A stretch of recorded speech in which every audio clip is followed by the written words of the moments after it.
Bismillah ar-Rahman ar-Rahim. Alhamdulillahi Rabbil Alameen. Wa salatu wa salamu ala ashrafil anbiya wal mursaleen. Muhammadu Rasulullah sallallahu alayhi wa ala alihi wa sahbihi wa sallam.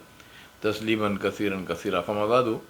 My brothers and sisters, today in our final session and class on Tazkiyatul Nafs wa Tarbiyatul Akhlaq, I want to do a quick recap of all that we mentioned and then remind you and myself that this is not the end of it may be the end of this particular course, but it's definitely not the end of the issue and the question of Tazkiyya Tarbiyya, but rather the beginning of it where we start practicing. Inshallah, we have been already practicing all that we learnt, and we need to complete and ensure that we practice all of this. So the cycle of Tazkiyya is a cycle which is ilm, what we learn, and then mujahada, which is the practice of that, the effort we make, and followed by tawbah. So the three things are linked, where we make istighfar and tawbah and change our lives. So we learn, we gain the knowledge, we make istighfar and tawbah, and then we practice that knowledge so that we clean ourselves, clean our hearts, clean our souls, clean our intentions, and then when we are ready to meet Allah subhanahu wa ta'ala, inshallah. My brothers and sisters, three in the Arba'in and Nawawiyah, the 40 hadiths of Imam Nawawi rahmatullah, the first three completely encompass everything to do with Islam, with our deen. The first one is the hadith on Niyyah, innamal a'malu bin niyyat, which means that we must focus always on consciously doing whatever we do and ensuring that that is for the pleasure of Allah subhanahu wa ta'ala alone. That itself is the biggest protection from all that is haram, because if I'm consciously doing something for the pleasure of Allah Jalla Jalaluhu, then I could not be doing something which is haram. It would be completely oxymoronic to do that. So it's a huge protection. The second hadith is, of course, Hadith Jibreel, which is in detail, everything to do with Islam, with Iman, and with Ihsan. And of course, we don't have the time to go into all that with detail, but do read it. This is the detailed, complete description of what our religion is. And the third one is the hadith is related to the halal and haram. Al-halal bayyin wa haram bayyin wa baynahuma mushtabihat. Nabi Sallallahu Alaihi Wasallam said the halal is clear, the haram is clear, and between the two are the doubtful matters. The one who leaves the doubtful matters has saved himself, and the one who enters the doubtful matters has all actually entered that which is haram. So this is a very, very clear indicator for us. Now, in this context, I would say that the foundation of Tazkiyya, the absolute foundation of Tazkiyya, is based on eating and earning halal. On eating and earning nothing which is not halal. This is absolutely critical that we remind ourselves and we do that and make sure that our eating and earning is always halal. The simplest thing is, if you are in doubt, leave it. Don't do it. I'll tell you an incident that happened where my brother was witness to this. We were invited to a very grand wedding in India, which was in the Taj Palace, in the Taj Intercontinental Hotel. And on that reception day, there was amazing food. I mean, you can imagine, Taj went over the top to make it a fantastic function. So there was every kind of food. There was food actually in separate rooms, separate halls, and there was one hall which was completely and totally vegetarian, because there are a lot of people in India who are vegetarians. So now the driver who was taking us to the place, he was a Hindu, and so my brother said to him, and he was also invited, he was among the invitees. So my brother asked him, are you not going to come and join us for the dinner? He said no. So my brother said, look, there is a complete section for vegetarians. There's no meat contamination or anything. He said, sir, I do not eat in a place where meat is cooked. Right? So he's not even talking about contamination, something from here, there. I don't eat in a place where meat is cooked. So here was a man who's actually he was a poor man. There was no way that probably he could have afforded to eat in that hotel on his own, even if he wanted to. And obviously he had never eaten there. So it was a unique experience. It was something that, maybe somebody would look forward to that.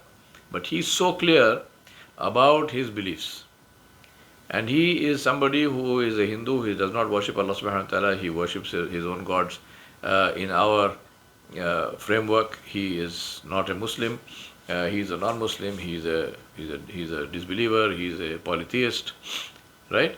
But he is so particular and he is so firm and confident about what he believes in that he will live by that. He doesn't talk about it. He lives by that. And on the other hand, we have our Muslim brothers and sisters. May Allah forgive us if they have to miss eating meat, eating some chicken or something, or drinking some doubtful, drink. They for one meal, they act as if the world is going to end. So please think about this. Think about what we are going to show Allah Subhanahu wa Taala when we meet Him. That we could not even bring ourselves to incur the slightest of inconveniences. Right? Please understand. If you eat haram, and haram means, I know you will not actually go and choose a haram thing to eat. We're talking about eating doubtful things. And Nabi Sallallahu Alaihi Wasallam said, the one who enters the doubtful has entered the haram. So if there is something that you have doubt about and you're still doing it, it shows an attitude of I don't care. And that is the worst of sins.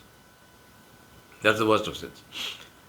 So if we are going to be doing that, then remember on the day of judgment we will face Allah subhanahu wa ta'ala. What are we going to say to Allah subhanahu wa ta'ala? So if the food is not pure, if the food is haram and the earning is haram, there's a famous story about one of the great scholars of the Salaf who had a donkey and he sold his donkey. A man came, he took the donkey, he bought it, he went away. 2 days later, the man came back to this person and he said, Sheikh, your donkey does not eat. I give him food, he doesn't eat. It's just 2 days have passed. He's not eating.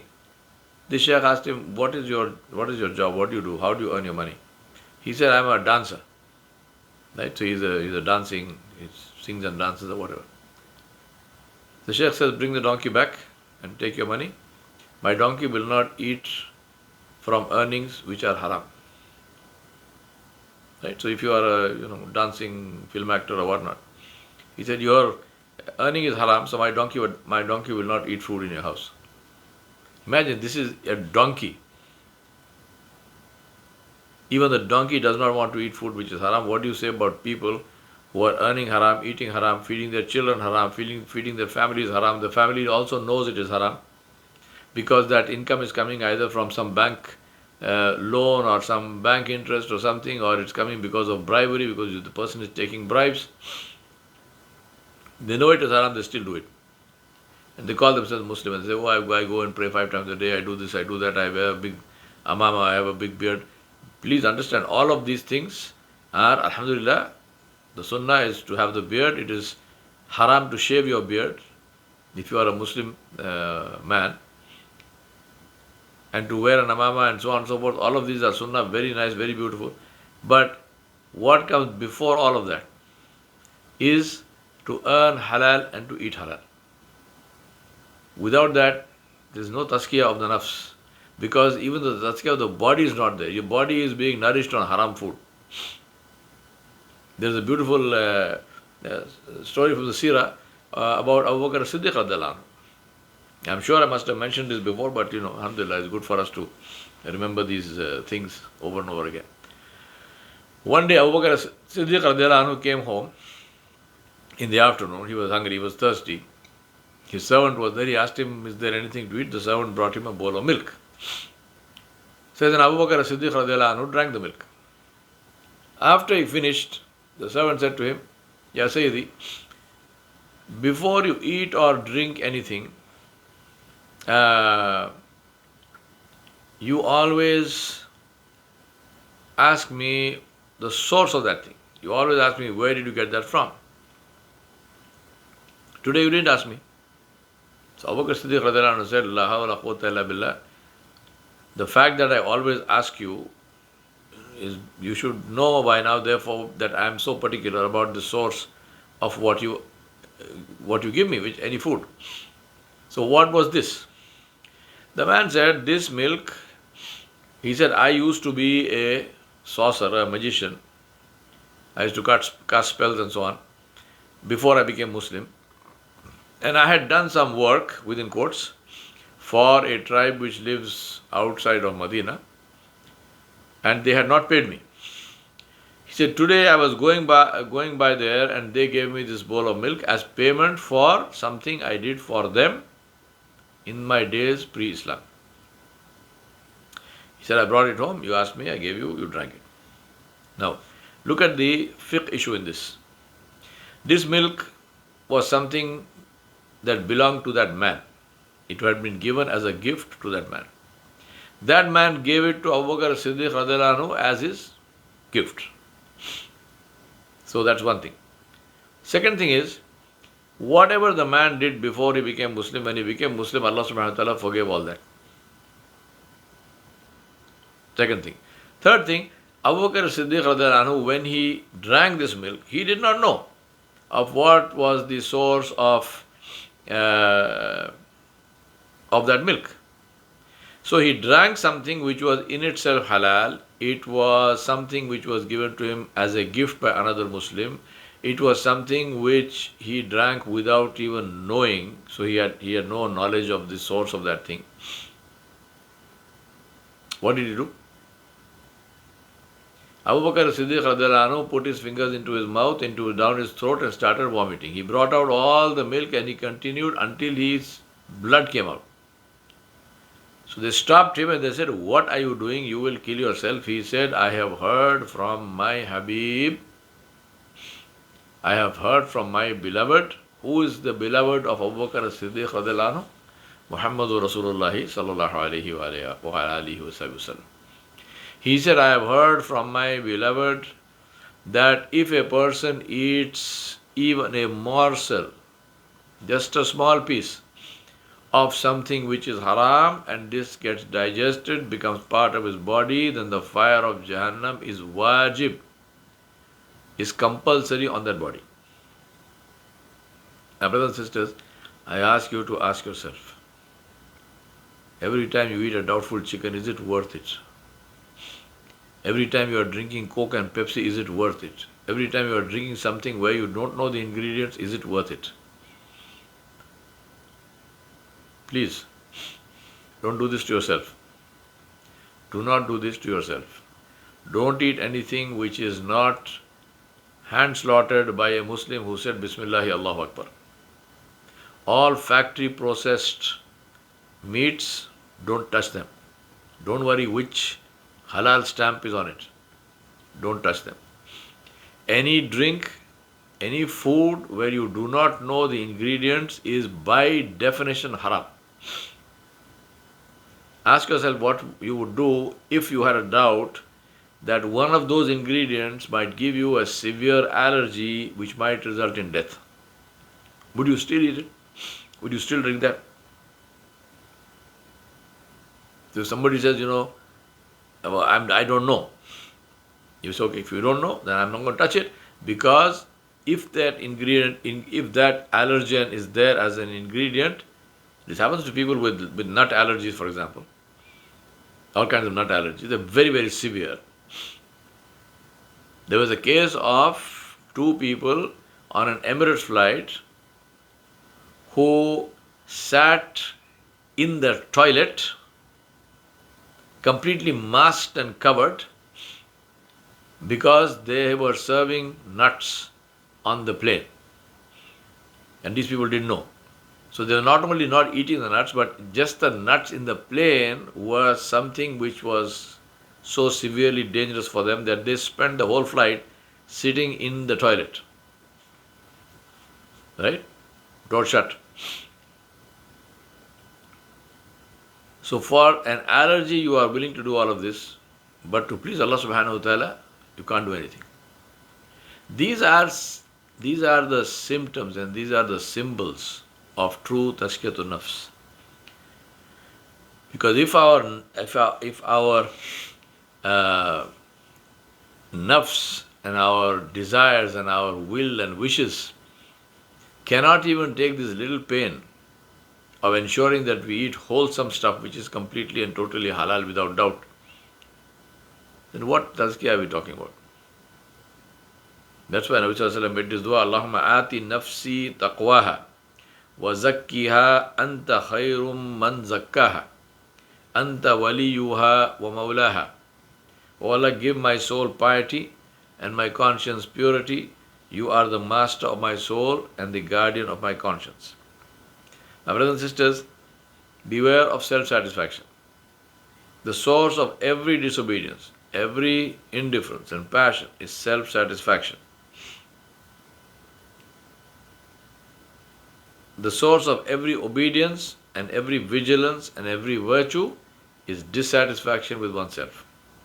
So you constantly keep seeking to become better.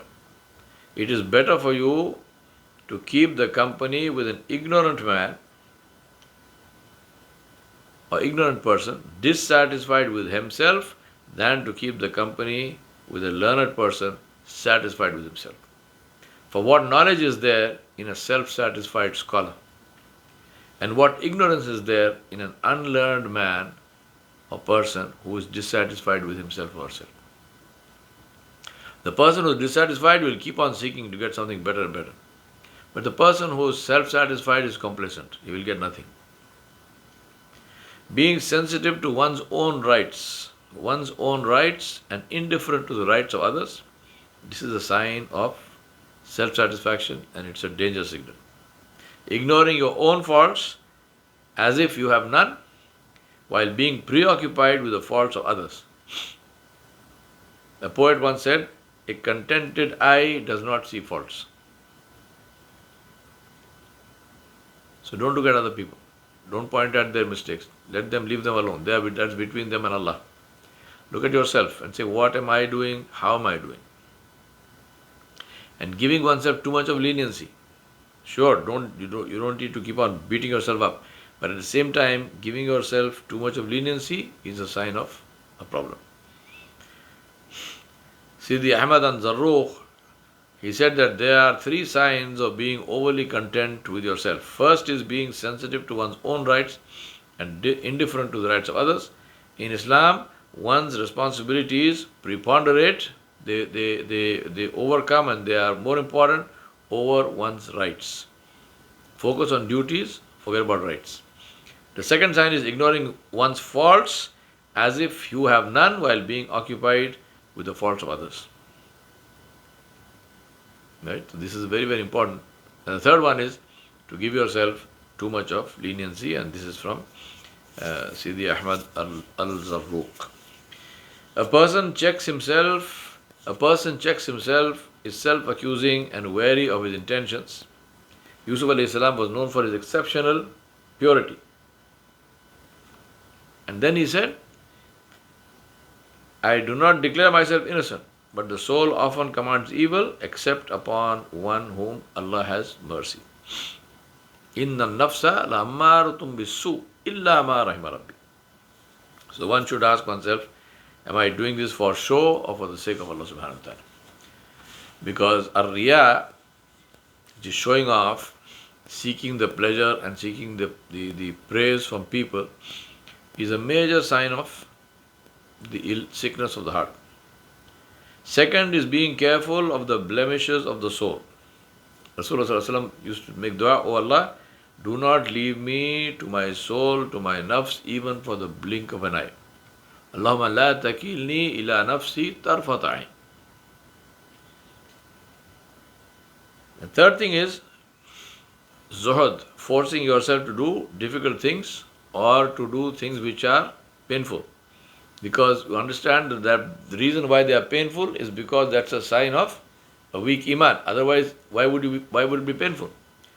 Like eating less and spending money in charity. Abu Uthman radiallahu anhu, he said, whoever sees anything good about himself has not seen the faults of his soul. Very important to be critical with yourself. Imam Maulud states that diseases and blessings are related to the company that one keeps. Rasulullah sallallahu alaihi wasallam said, a man takes on the religion of his companion.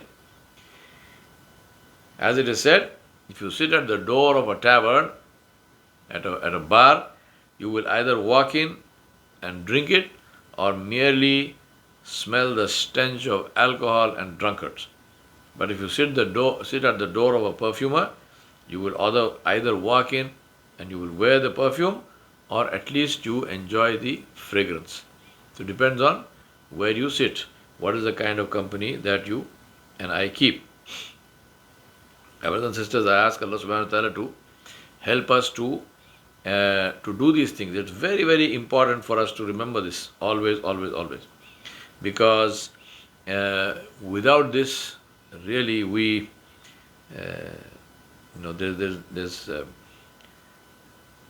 without this we cannot possibly succeed. Tazkiyatun nafs is absolutely critical as far as understanding the deen is concerned and as far as getting close to Allah subhanahu wa ta'ala is concerned. And that's why it's very important for us to ensure that we constantly examine ourselves. We get into these frames of mind where you focus on some minor thing and you miss out a big thing. For example, there is this wonderful story of this guy in a factory. He one day came to the security to leave. To the security guard, he came wheeling a wheelbarrow, and in the wheelbarrow there was a small box. So the security guard asked him, "What's in the box?" The man said, "Sawdust." The guard said, "Show me." So he opened the box, there was sawdust. He said, "Okay, go." He left. The second day, he did the same thing, third day, fourth day, fifth day. After a week of this, every day he would come with his wheelbarrow with a box in it. And the guard would ask him, "What's in the box?" Which is sawdust. He said, "This sawdust is, it falls on the floor, so I'm taking it home, I have some use for it." This guard somehow had this suspicion. So on the seventh day, the guard said to him, "Look, I know you are stealing something, right? Something tells me that you are stealing something. Tell me, what are you stealing? And I promise you, I will not punish you, I will not report you, nothing. Just tell me, what are you stealing? Because I'm seeing this box, you said sawdust, it's got sawdust, but you are stealing something. What are you stealing?" The man said, "Wheelbarrows." He said, "What?" "Wheelbarrows." So he's taking the wheelbarrow. The big wheelbarrow, the guard doesn't look at it. Is it something he bought? Is it where did the wheelbarrow come from? He's focused on the box. What's in the box? Because that's the conditioning. Look in the box. What is in the thing? The container, we don't check. Now this is what we need to look at ourselves and say, that when I am looking at somebody's fault, am I focusing on myself or that person? I say, "So see, so and so he doesn't come for Fajr to the masjid. So and so he sleeps through Fajr. So and so he comes to pray, but he's got no topi on his head. He's got no cap on his head. That person, he is involved in interest-based transaction. This one is eating doubtful food." All of which may be true, but the fact remains that you are not accountable for any of them. What they do is between them and Allah subhanahu wa ta'ala. At most, you tell them, you point them in the right direction, alhamdulillah. But what is important is to look at myself and say that even though I am going to the masjid every day to pray Salatul Fajr by Jama'ah, what is the quality of my Salah? That is what I will be questioned about. Allah said, "Wafi salatihim khashiyun," and in the Salah they have khushu. Do I have khushu in my Salah? I am going to the masjid, but do I have khushu in my Salah? Am I going to the masjid because of what people will say? "Oh, he lives near the masjid but he doesn't pray." Or am I going to the masjid because I want to please Allah subhanahu wa ta'ala? What is my motivation? Right? This is the very important thing. The thing, very, very important thing is to look at ourselves and say, where do I stand before Allah subhanahu wa ta'ala? Because, like Sayyidina Umar radiallahu anhu said, if the whole world goes to Jahannam and I go to Jannah, alhamdulillah. And if the whole world goes to Jannah and I am the only one in Jahannam, inna lillahi wa inna ilaihi raji'un. End of the day, doesn't matter where anybody is going. What matters is where I am going. So let me focus on myself, let me remind myself, let me ask myself. And let me ensure that I do that which is pleasing to Allah subhanahu wa ta'ala jalla jalaluhu, and not something else. The beauty of Tazkiyya nafs, the benefit of Tazkiyya nafs is itminanul qalb, is contentment, is complete and total confidence in the power of Allah subhanahu wa ta'ala.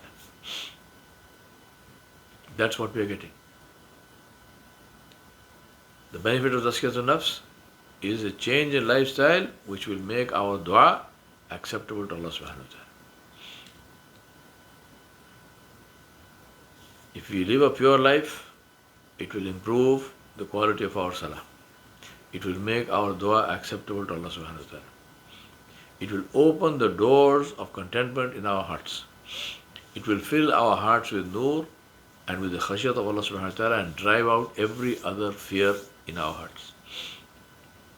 All of these are among the benefits. And I'm not saying this is the sum total, among the benefits of Tazkiyatun Nafs. And Tazkiyatun Nafs must translate into Tarbiyyatul Akhlaq. Purification of the soul must translate into purification and the improvement of our behavior. A person who has a pure heart also has a pure tongue.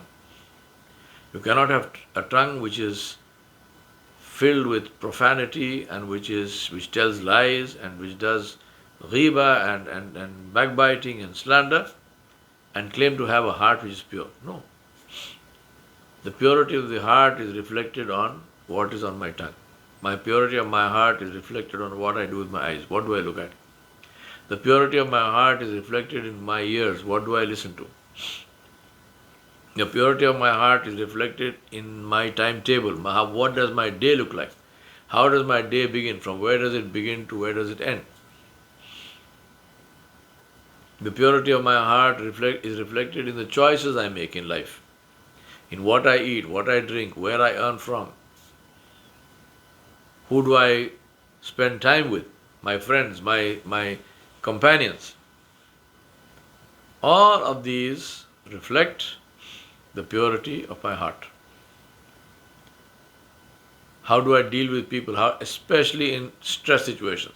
How do I deal with somebody I am in conflict with? How do I deal with somebody I am angry with? How do I deal with somebody who has been unjust to me and unfair to me? All of this reflects and is shown by the purity. They are the reflections of the purity of my heart. And that's what I need to look for, and I request you, that's where you need to look for signs of the purity of your hearts. That's very important. We ask Allah subhanahu wa ta'ala to help us to practice whatever we have learnt in this course and to change our lives thereby and make us obedient to Him and include us in those of His slaves who He is pleased with, Jalla Jalaluhu. We ask Allah subhanahu wa ta'ala to purify our hearts and to purify our lives, to purify our tongues and our sight and our hearing and our actions. We ask Allah subhanahu wa ta'ala to purify us and to accept us in that pure state when the time comes to meet Him, Jalla Jalaluhu. I ask Allah subhanahu wa ta'ala to grant that we leave this world in a state and through an action of obedience to Allah subhanahu wa ta'ala, speaking and the last words from our tongues should be the kalima tayyiba, ashhadu an la ilaha illallah wa ashhadu anna Muhammadan Rasulullah. I ask Allah subhanahu wa ta'ala to expand our graves and to fill them with His nur to help us in answering the questions of the grave. I ask Allah subhanahu wa ta'ala to resurrect us with Rasulullah sallallahu alaihi wasallam and his Sahaba, to give us the shade of his arsh on a day when there will be no shade except his shade, to show us his pleasure at that time, to grant and decree that we meet Rasulullah sallallahu alaihi wasallam on his house, that we say salam to him and that he returns our salam and gives us dua, that we receive the water of Al-Kawthar from the blessed hand of Muhammadur Rasulullah sallallahu alaihi wasallam. I ask Allah subhanahu wa ta'ala to decree that we cross the Sirat in the company of and behind Rasulullah sallallahu alaihi wasallam, in the safety of Allah Jalla Jalaluhu, and that we are given entry into Jannatul Firdausul Ala bighairi hisab, without account. I ask Allah subhanahu wa ta'ala to grant that in Jannah, that we are given the honor of the company of Rasulullah sallallahu alaihi wasallam, that we sit at his feet and we listen to him reciting Al-Quran Al-Kareem. This is something that I envy the Sahaba for. I ask Allah for this, for us in Jannatul Firdaus, inshallah. And in there, I ask Allah subhanahu wa ta'ala for that greatest and most valuable of wealths, which is the Didar, the Ruya of Allah subhanahu wa ta'ala himself in his glory and majesty, and that he, as Rasulullah sallallahu alaihi wasallam promised us, Allah subhanahu wa ta'ala will announce and say that I am pleased with you and I will never be displeased. I ask Allah subhanahu wa ta'ala to be pleased with us and never to be displeased. ربنا ظلمنا أنفسنا وإن لم تغفر لنا وترحمنا لنكونن من الخاسرين. ربنا آتنا في الدنيا حسنة وفي الآخرة حسنة وقنا عذاب النار. اللهم رحمتك أرجو فلا تكلنا إلى أنفسنا طرفة عين. أصلح لنا شأننا كل لا إله إلا أنت.